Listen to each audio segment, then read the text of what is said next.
What's going on, everyone? Welcome back to Getting Technical. Here with Nick. What's up? A lot of stuff going on for us, at least. Fucking huge. So I don't know. Let's just cut right to the chase. Our Knicks trade for Mikal Bridges. Big time. Re-sign OG Anunoby. Do a bunch of weird shit in the draft. And it's leaning towards. I mean, listen, like, I'm not going to get too optimistic, but if we can try to bring Hartenstein back, that seems like why they did a lot of the stuff in the draft, I'll stay optimistic with it. But it's all pointing positive to running it back with a very similar team, obviously adding Bridges in there too.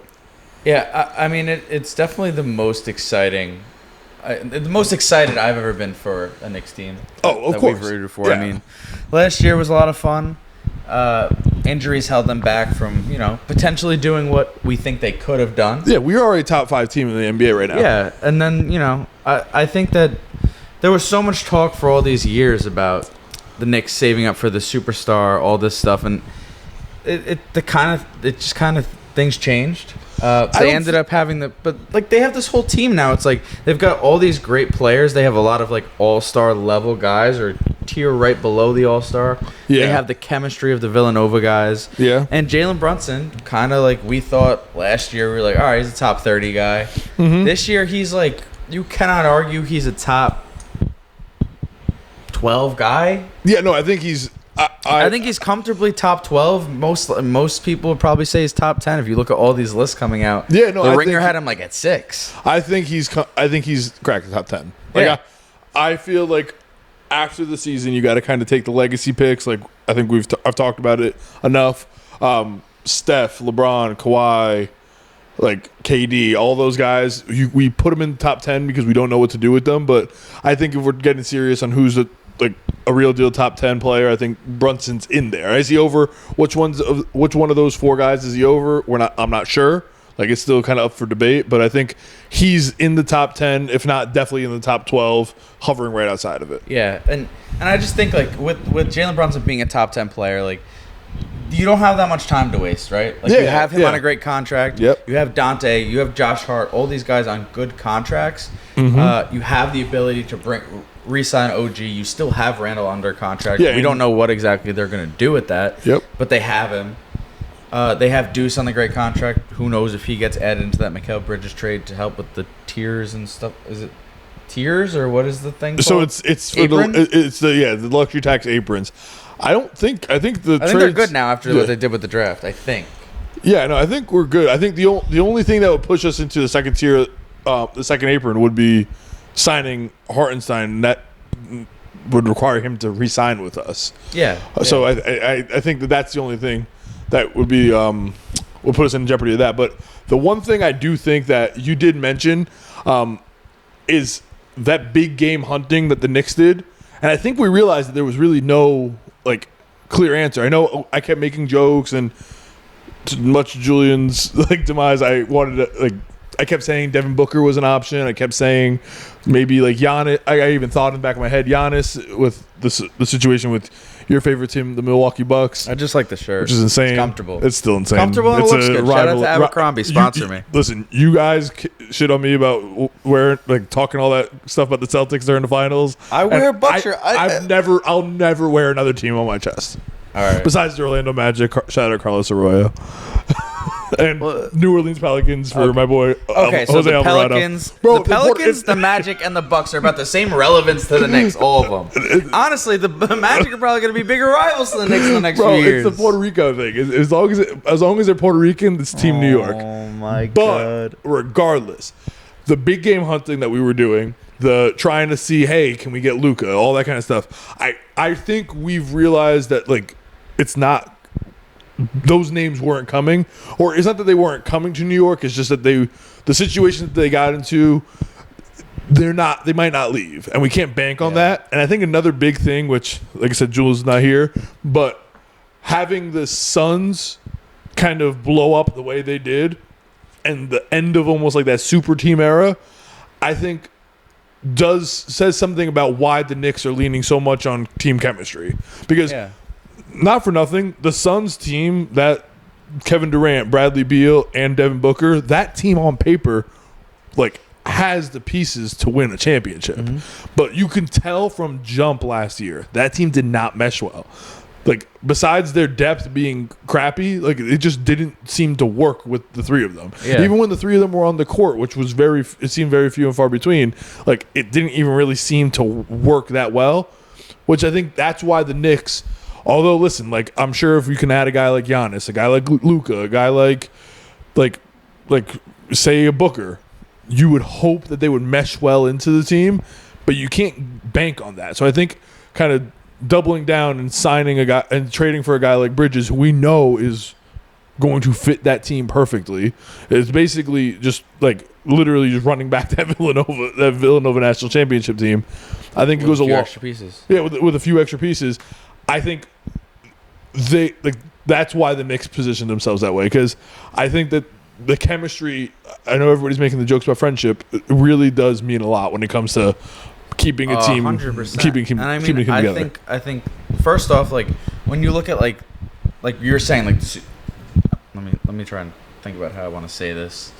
I would say this, like you said, the super team era is like kind of been like, it's kind of dead, right? Yeah. Like we've seen the Suns, they kind of folded. Other super teams in the past, The Lakers. You know, the Lakers, the Lakers had that one bubble ring. No, I mean, even like listen, like the LeBron, it's the Lakers past 3 seasons have been, hey, it's LeBron and AD, and who can they add? And it's like it was Westbrook, it was Melo for a little bit. You know what I mean? Listen, those were guys who were not like legitimate third options, but like it's a like that. Let me piece the players together and put 3 superstars on a team. Yeah, just I think the super team era is just over. Like the times where you would get 2-3 top tier guys and try to piece together a team, whether it's through guys ring chasing, like, you know, a la David West, or you know, these buyout guys, stuff like that, or just hoping you can get lucky with a trade. It's just not really the way to win right now with all the talent in the league. And then you look at Boston. Boston won. They had 2 guys that they drafted who became top 15 players, maybe top 10, regardless of who's talking, who's judging.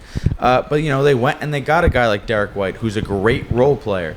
They got a guy like Drew Holiday, who doesn't care about scoring. He's one of the best defenders we've seen from a guard probably ever. You know, he knows how to win. They have guys like Al Horford. They got Porzingis. All these guys who kind of just bought in, and they enjoyed playing with each other.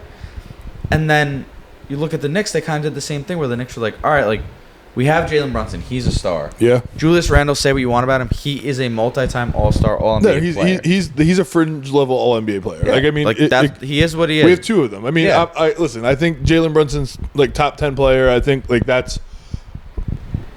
If he surprised me by getting to the level he was at this year, but him taking another step, or...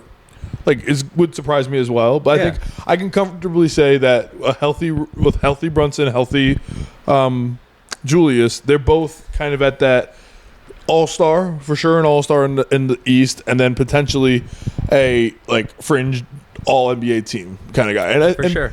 The other thing that I think is nice about adding the Bridges piece is that it doesn't change like the dimensions of this team at all. Like, for example, like Giannis says he wants to get out of Milwaukee, didn't like what happened, and didn't like their exit of the playoffs. Like, I don't know that this Knicks team would look completely different if he demanded a trade to us. You know what I mean? Well, yeah, because we would just the price would be a lot more than even. Well, not even that. But also pieces, like, would it fit? Like, how where does the ball move? Like, does the ball, like, how does it stay in Jalen Brunson's hands? Like, is it a weird, like, hey, your turn, my turn kind of thing? The chemistry piece of it works. I'm not saying I'd rather Mikal Bridges than Brunson, but like, I know that this Mikal Bridges thing will add more to the Knicks, for sure, than what I know Giannis would do. And also, it's like the Knicks kind of took like that strength in numbers, like Warriors type thing, right? Obviously, Jalen Brunson's amazing. He's not prime 2016 Steph Curry. He's not. But when you look at it, the rest of the team, it's like they're just so good. Like, the depth, every player on that team is a guy that you can trust to defend, make the right play, knock down the open shot, hustle, grab that rebound. Like, they're built with shooters and guys that can defend around Jalen Brunson. And then when you look at a guy like Mikal Bridges or OG, like we saw in the playoffs right before OG got hurt, he had 28 points in the first half? Yeah.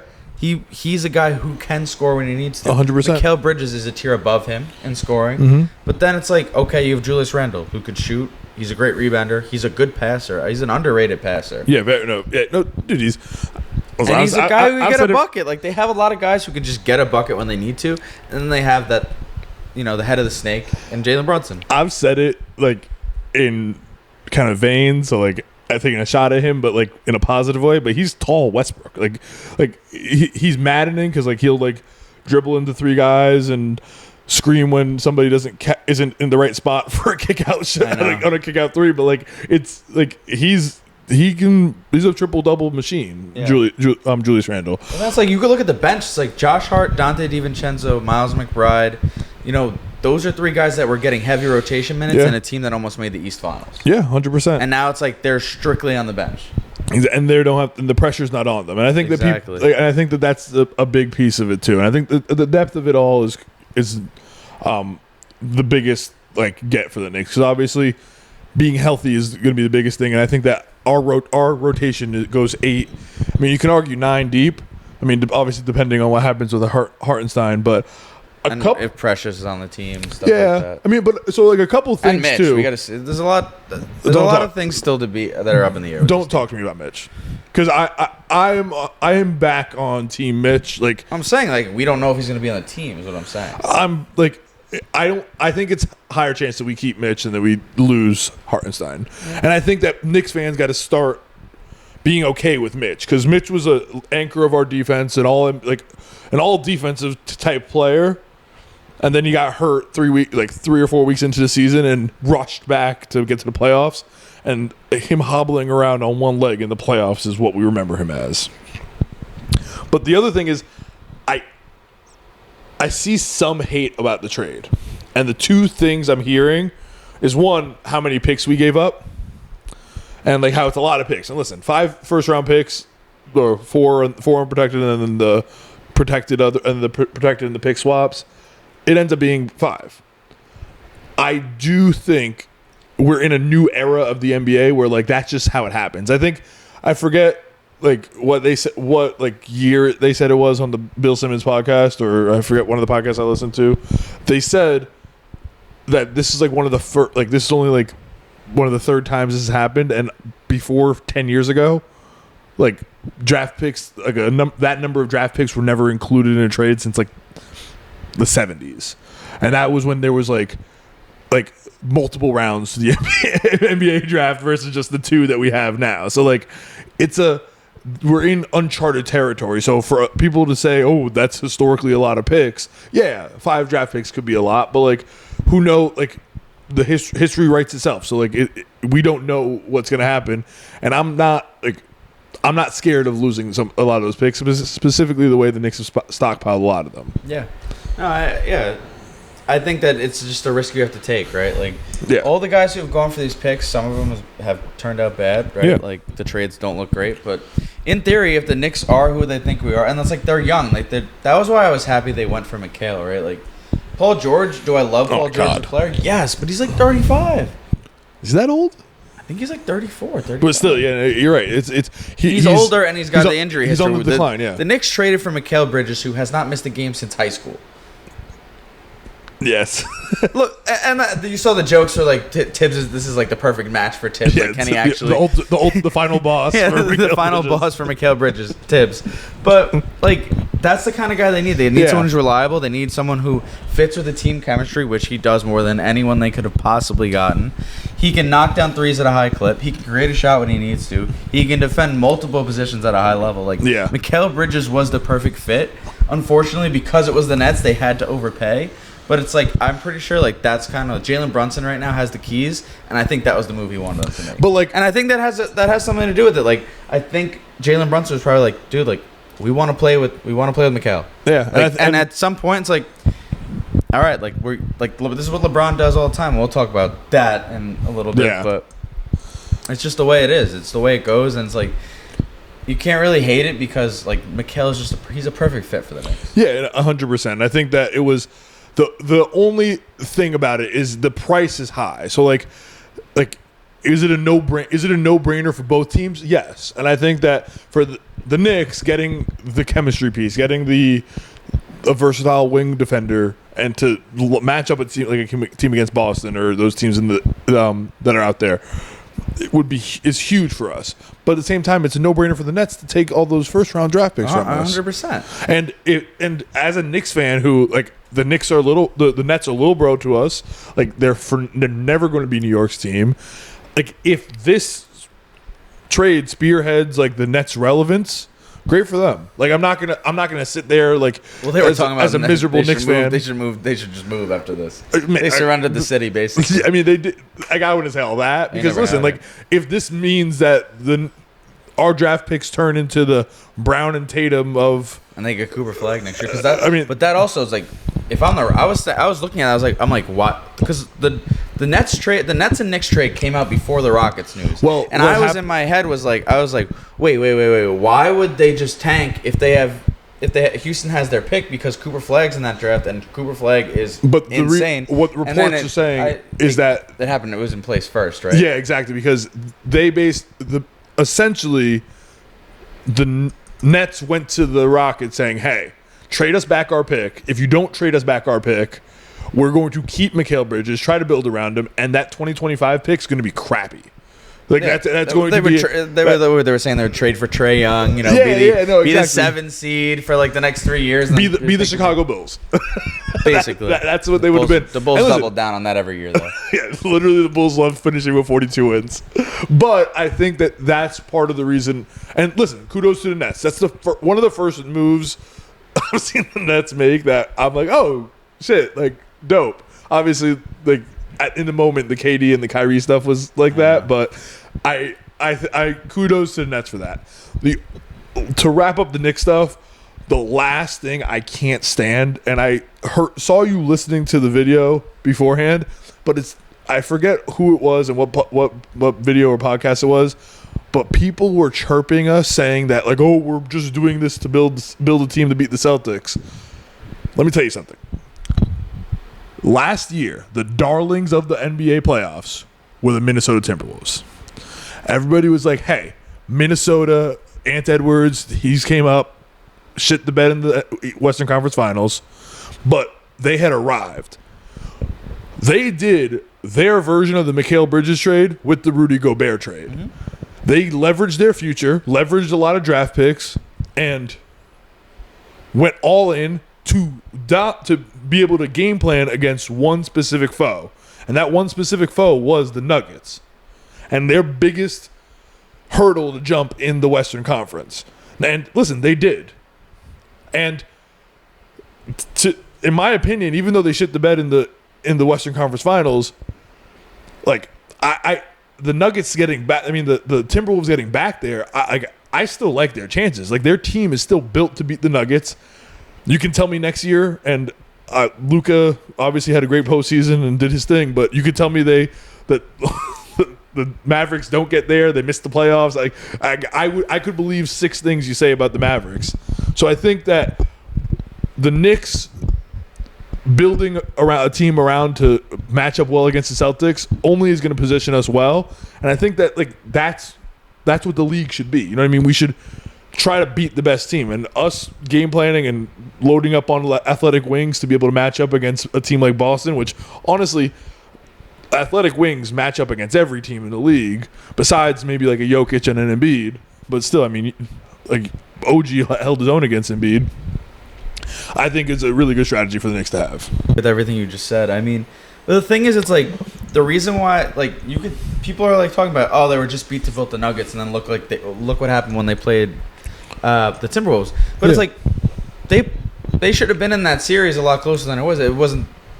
They didn't plan for Anthony Edwards to shoot 25% from the field. Yeah, no, they didn't. They didn't plan for Karl Anthony Towns to become unplayable, like to turn back into cat. Wait, to shoot 20%, to shoot 12% from 3. Like exactly. The Timberwolves made the right move by building a team to beat the Nuggets. They beat the Nuggets, and then the guys kind of ran out of gas and they were ice cold. Yeah, and they're a young team, so it's like you see, okay, and not to step on the lead with the draft stuff, but like the past 2 days. Nuggets, the Timberwolves are probably one of the bigger winners of the NBA draft because of the stuff that they did. The adding a guy like Dillingham, adding a guy like Terrence Shannon, being able to even I'm pretty sure they picked up Cam Spencer too. Being able to try to now get to that moment, even if you didn't make it there, being able to add some pieces around it marginally around a team that shouldn't have had any draft picks. Yeah. A team that gave 4 picks for Gobert For sure. was able to get in and still pick up 2 first-round draft picks this year, and one of them was a lottery pick. Yeah, but to me, the one thing that I think is funny is like people are like you said, people are talking about, oh, like the Knicks are just built to beat the Celtics. One, the Celtics are far and away the best team in the league, so it makes sense that you'd want to build to beat them. Thanks for admitting that finally. Second, let's say they beat the Celtics, right, and they end up seeing the team who was in the finals this year, the Mavs, right? Okay. You're telling me having Mikal Bridges and OG Anunoby is not the perfect combination to stop Luka and Kyrie? Yeah. Like, hello, like having versatile elite wing defenders who can switch pretty much on anyone. I mean, I don't see a scenario in which it's a bad thing to have. It's not, maybe like you want another a guard, like a Drew Holiday type defender to neutralize a guy like that. But it's like OG and Mikal can guard point guards. Sure, but like it's not a bad thing. Like you know what I mean? It's not like we're building like a team with like 3 7-footers and being like, hey, we're gonna have Hartenstein, Mitch, and then screw it. Let's draft Trade up and draft Klingon. Let's get. I know it's Alex Sarr, and then we'll try to use that team. Yeah, try to get over the wall. Like that's not what we did. It doesn't make sense to me how people are like, oh, like that's how you win in the league. You have versatile wings who can create their own shot and hit spot up. Happens to match up against the best team in the NBA. Ooh, yep. Sorry, I'm so sorry. And then my last thing about the thing with the Knicks and stuff, we'll be done with it after this, but to me, like, another reason why I think the Mikal Bridges trade makes so much sense, even though if you want to look at it like, okay, is it an overpay? Sure, it's an overpay. But the thing is, look at the other options that they would have potentially had. Giannis, absolutely, pretty much no chance they get Giannis, right? Yeah, I mean, no, they're not getting Giannis. Yeah, Luka, sure. He's not leaving Dallas. Devin Booker, I do not think that the new owner for the Suns is trading his franchise player. Just don't think it's happening. Embiid. I don't want the guy has not. I love Embiid. He's one of the best players in basketball. The guy hasn't been healthy for a playoffs in his career. Yep. No reliability there. Then you go Donovan Mitchell. Luke they Cornette already has more Eastern Conference points than Joel Embiid. Donovan Mitchell. Love Donovan Mitchell, but him and Brunson work in the backcourt together? No. I'm off Donovan Mitchell. Then you go Paul George, another big move. Paul George is just old and he is injured a lot. Do I love Paul George as a player? Absolutely. Would he be cool? In theory, yes. Just doesn't fit the timeline. So Mikal Bridges, he fits the timeline perfectly. Mm-hmm. He fits the chemistry, and he fits the chemistry of the team off the court and on the court. Yeah. So to me, it was a no-brainer. I was over the moon when I saw the trade. And listen, I thought, and I forget like who was saying it, but one of the biggest opportunities for the Knicks was to maybe rethink the Bogdanovich contract, because I liked obviously having him and the versatility of him. Obviously, he got hurt, but getting more athletic so that he wasn't such a sieve on defense, and being able to get more reliable so he was playing and he wasn't hurt, because that was kind of who Bogdanovich was. Like he's had an injury history, so being able to flip him to basically a version of him where doesn't miss a game and kind of has a similar game. Obviously, they're not the same player. Yeah. But I don't see how it can be a bad thing. Obviously, listen, 5 first-round draft picks, sure. Like, you're welcome to Brooklyn if that's your golden ticket to be relevant for the net at all. You're not going to have New York City at all, though. Yeah, like New York's still ours. I think it was the trade benefited both teams. I think the Nets finally made the smart move. I think they had to do it. Yes. And it didn't hurt, that Jalen Brunson and Mikal Bridges forced their hand and the Knicks overpaid. But I think that's good for the Knicks right now. I mean, we'll talk about it later, but you want to talk draft? Yeah, I'm that.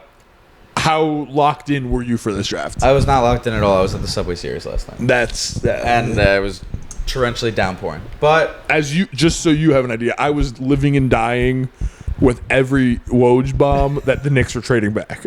Every time. I got the OG news on the train, and then I was all excited, and I just didn't care at that point. Yeah, no, I was Leon Rose is the mastermind. Like throughout the whole entire time, I was just like overreacting to every time So, just to sum it up to somebody who might not watch the draft last night, the Knicks had 24 and 25, traded out of 24 and 25 to get 26. Part of the reason why they did that, and they drafted, I'm not gonna be able to say his name. French guard. Yeah, but 18-year-old French guard. 6'8", or I can't, I'm not gonna be able to say his name. No. But regardless, he's the rationale behind it was because of the cap hit. Because each, I think 24 and 25 would have each been $2 million cap hits. Okay. So that's $5 million, roughly $5 million you have to add onto your salary right there. They were saying that they were going to pick up Pokumat, or who I'm going to kill myself for not knowing, not being able to pronounce it because I should have practiced that. But if picking him up would have, and maybe stashing him, would save us about $5 million on the cap, which would then help us re-sign Hartenstein. Yeah. So I think all the moves. I think I saw Jeremy Cohen tweeted that with all the moves, they can give Isaiah Hartenstein the most money they're allowed to give him. Yes. Now it's not going to be more than what another team can give him, and it's We'll still see. up to him. I'm not optimistic he stays. I think I don't blame him either. If someone throws him $100 million, I'd take the money, bro. Yeah, dude. And listen, good for you. You earned it. I mean, who am I? I'm also who am I to say don't take the money? I'm also all in on a Tibbs. Did you hear the rumors of the Tibbs extension? Yeah, they're gonna extend it, dude. That's why I'm not scared about Hartenstein. We did this with Nerlens. Like, to an extent, we pieced it together. Mitch, he made Mitch. I wanted the Indiana guy, but who took him? Oh, where? Who do you think took him? The last person you wanted to take him. Was it Sixers? The Heat took Miami. him. Yeah, the Heat took him. Yeah. Miami, bro. But still, I think that it definitely sets us up well. And I'm not worried about that. But draft wise, the Knicks day 2 ended, so I think we also picked up Tyler Kolek and love that. What's his name from some other guys I can't pronounce their names. Oh my god, why can't I think of who they picked up? I have it right here on my phone. That doesn't matter. It's not really that. It matters to me more than anything. No one else cares though. McCullers from Kansas, who's basically a Josh Hart clone. Okay. Let's talk some Bronny. To me, this draft was so quiet. Like, I never heard of the guy who went first, I don't think. Yeah, Ricochet? Yeah, I really didn't know anything about him. I knew Reed Shepard was going to be top 3. I knew Donovan Clingan. I'm not super into college basketball. I'm never going to say that I am. It's just there's too many sports to watch in college basketball for me outside of March Madness. I'll watch some St. John's and Hofstra games. That's about it for me. Go Johnnies. But the whole Bronny thing to me, it was just interesting, how it played out. Yeah. One, because it's I like Bronny. I think Bronny's a good player. I like his game. I think it's interesting that he's getting compared to Deuce McBride because we love Deuce McBride. Oh, love him. And if Bronny is anything like Deuce McBride, he's gonna have a good long career in the NBA. If Bronny was anything like Deuce McBride, he would have been the best player on that USC team. Well, was Deuce McBride a freshman when he got drafted? No, I'm pretty sure Deuce was a sophomore, I want to say. Yeah, well, the comparisons are Deuce, and I see it. It makes sense, the comparison. I think it's a good one. I don't think... There's a lot of bad comparisons in the drafts, and I think the Deuce McBride is a good one. I don't trust the ball handling from Bronny at all. But, I'm not going to get here and kill an 18-year-old. Yeah.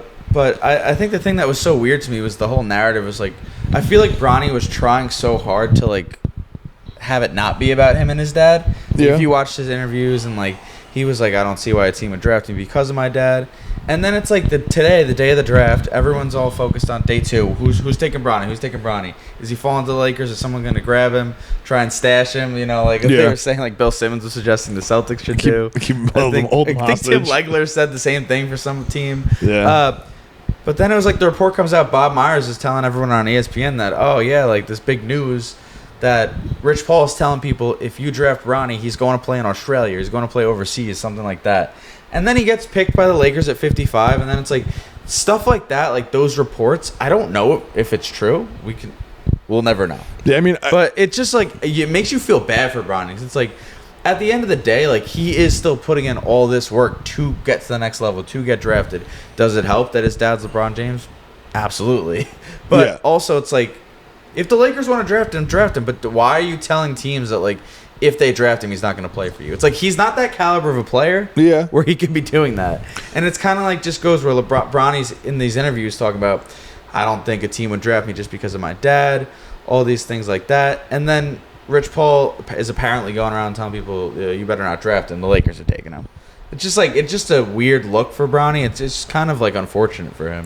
Yeah, and I see where like what you're saying, but at the same time, like I don't think it really like none of it matters. Like no, it doesn't matter. It's just the storyline is so big because LeBron's son, and it's because he is the first. They're the first father-son duo to ever play on the same team together. Yeah, and I think which is cool. It's super cool, but I think that like, and no disrespect to Bronny, but I think like. My guy Danis Jenkins from St. John's, who just got picked up by the Pistons. Yeah, by the Pistons. Joe Blackall broke that news, so shout out Joe Blackall. But I think that like a player like Danis Jenkins is better at what Bronny does. It will be better at what Bronny does than what Bronny is right now. And I think like obviously like, but at the end of the day, second like we're talking about the caliber of a undrafted free agent or a possible two-way player who might get waived mid-season. You know what I mean? Like Bronny being on the Lakers is just a story for the headlines. Like I don't think he's not going to contribute to the Lakers winning whatsoever. No, so it has no basketball implications right now. To an extent, like maybe that's what Rich Paul was doing because like between us, like I don't think Bronny was really like NBA wise like he could prove us wrong, but. I don't think that he's in that echelon of player where he's going to move the needle and command somebody to go and maybe not draft him because they don't want to piss him off or have him go somewhere else. Like it's not worth that. So I think just trying to fit the narrative is the biggest thing that Rich Paul was trying to fill. And as much as they were saying maybe it wasn't about it, like obviously it was because the Lakers used a second-round draft pick on him today. Oh yeah, I mean. I was just thinking, I just feel like it's unfortunate for him. Like, because do I think right now he's ready to be in the NBA? Absolutely not. But, look, I think he can play with some of these people. Not at, like, this high level, but, like, he's not some scrub. Like, but what happened today is peak Bronny. Like, today, like, what happened today, and, like... Which is why I feel bad for him, because that's the peak of the... his dad's best friend and agent forcing his dad's team's hand to pick him. And it's just a weird look. Sure, but it also for the headline of it being like, oh, father-son duo in the NBA. Yeah, that's cool. Like that's it's awesome. That's what it's for. It's not. It's actually been well received on the internet, which I was not expecting to happen. Yeah, no. Everywhere I've seen, people have been like actually like thinking it's really cool that Bronny and LeBron are going to be on the same team. I thought things were going to go the complete opposite way. I thought it was going to get ripped on, and I'm sure as time goes on, people are going to get tired of it. Yeah. But right now, we'll see. It's cool. Right now, it's a cool story. Watch a little bit of Summer League and watch Bronny get cooked for it to get ripped on. You know that it won't be pretty. Maybe he should just go to Australia and play overseas. You'd have a lot of fun there. Nice beaches, right? Yeah, right? I heard the sun's really hot down there. I don't know too much about this draft. I mean, you wanted to do some winners and losers. Yeah, I mean, I think like just off rip, I think I mentioned one of the winners that I thought were before. I do think that the Timberwolves add a lot of depth. I think they traded an 11-year-old, right, for Rob Dillingham? Yeah, an 11-year-old. The rights to an 11-year-old in a few years. Was it 2031 or something? I think it's a 2031 unprotected and like a 2033 swap or something like that. Those are potentially great picks because with the ownership situation going on in Minnesota well, they were saying also the picks are lining up when Anthony Edwards is like going to be like a free agent. So like basically who made the wait? Who was it? Was the Spurs, right? The Spurs traded. Basically, the Spurs are making a gamble that Anthony Edwards is not going to stay in Minnesota, and that they'll be really bad in 6-7 years, and then they'll have this great unprotected pick. It'll be the second win of Wemby. So like Wemby will basically be like he'll be on a second contract. No, he'll be Tim Duncan. It'll be like the Tim Duncan era with David Robinson, and then it's the Tim Duncan era with Tony Parker, Manu Ginobili, and then Kawhi Leonard. Like it's literally they just slated themselves to be that. I mean, with the Spurs' luck in the draft, it's good. They're going to get the first pick, and it's going to be another generational talent. That's what's going to happen. Naturally. And then Wemby, the second half of Wemby's career, he's going to have the second coming of Steph Curry as his point guard, and they're going to win 5 championships. So that's how that's going to go. But I do think that being aggressive and trading into the draft and getting a lottery pick in Rob Dillingham, which I think is a good get. It's like a microwave type of score that I honestly think could contribute right away. And I think at the end of the second round, being able to get a guy like Terrence Shannon, who I like both those guys. I don't know that many college players. I like both. I've been following Dillingham for a while, and Terrence Shannon's good. He's the Illinois guy, right? Yeah, he was really good in the tournament. Yeah, and he's huge. He's like 6'9", 220. I thought the Knicks were going to get him, to be honest. Yeah, I would have loved that. I don't know where he fits with the Knicks, but like I think like backup 4. I honestly think he's like anti Jaden McDaniels, where like Jaden McDaniels is like built that way just to be good on defense. He's like built that way just to get buckets. He's almost like Michael Beasley-esque, where it's like he's just big and just strong and can get his own shot. I was gonna say another winner of the draft was the Lakers. I love the Dalton Knick pick because of the Dalton Knick thing. I didn't know why in this draft he was falling so low. I think it's just because of his age, man. I feel like the age thing kind of has been debunked recently in the NBA. If you look at a lot of these guys who have been on the Novas and who've played long college careers, like we've seen a lot more of them be successful in the NBA recently. We're recency biased, and true, but also it's like Dalton Knick's like. Dude was getting like he was dropping like 35 points a game, in college like this year. And he was just an absolute bucket. Like I don't know how, and he's like it's not like he's some undersized guy. Like the guy's like 6'10". Yeah, he's a 6'10", versatile player who could shoot, score on all 3 levels. Like, exactly, and I think that's a big contributor to it. But at the same time, like as careers go, because listen, you got to realize you're investing into somebody's future. So like as these careers go, these older guys, their careers are just like traditionally shorter. So like that's part of the reason why that the trend is still to draft younger and the older guys fall by the wayside. I also think that we also see Miami and the Lakers were involved with it last 2 years ago, whatever draft that was, when Miami picked up Jaime Jaquez, or last year when they picked up Jaime Jaquez. Yeah.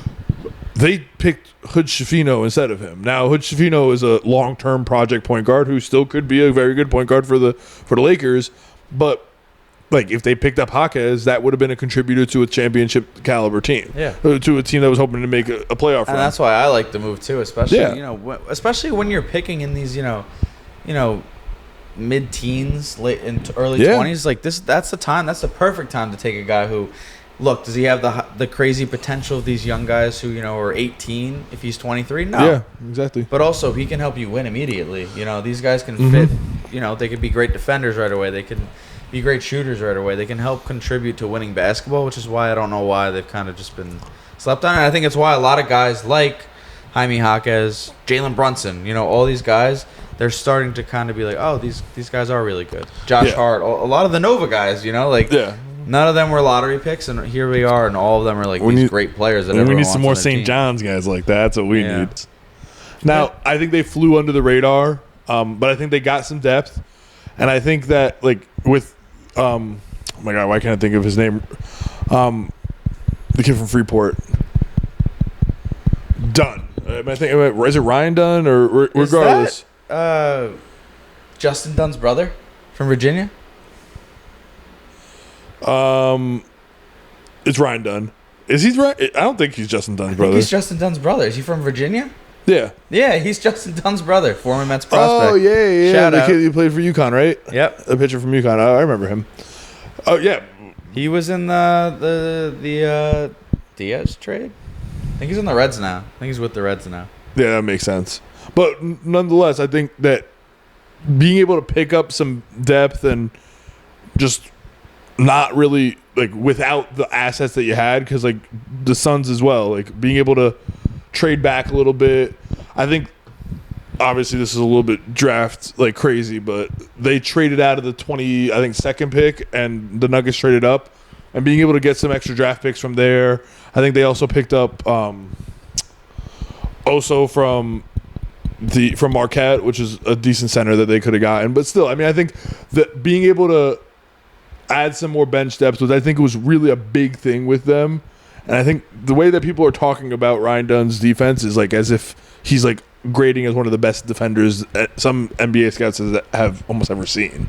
So obviously, I think his offense is a long way away, but I think that's a good get for them.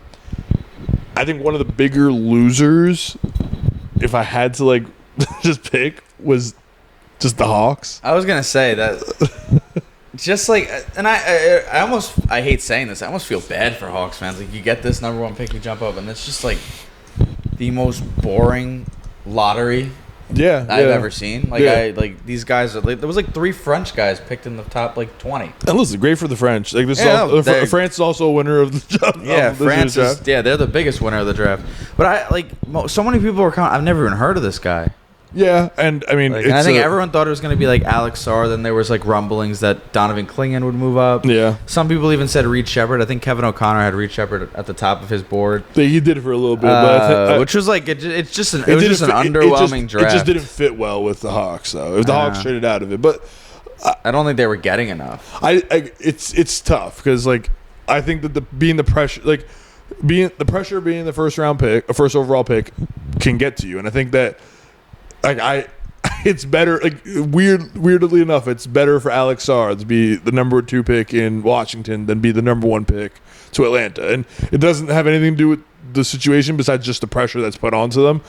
I'm not gonna say I know enough about Richard's game to like be like, hey, like I think this is what he can do and how he can contribute, but I do like it's just doesn't move the needle at all. Like typically with the first overall pick in any draft, whether it's the most exciting drafts like the NFL or some NBA drafts, or it's like the least exciting draft like the MLB like when the draft. Jags took Trayvon Walker.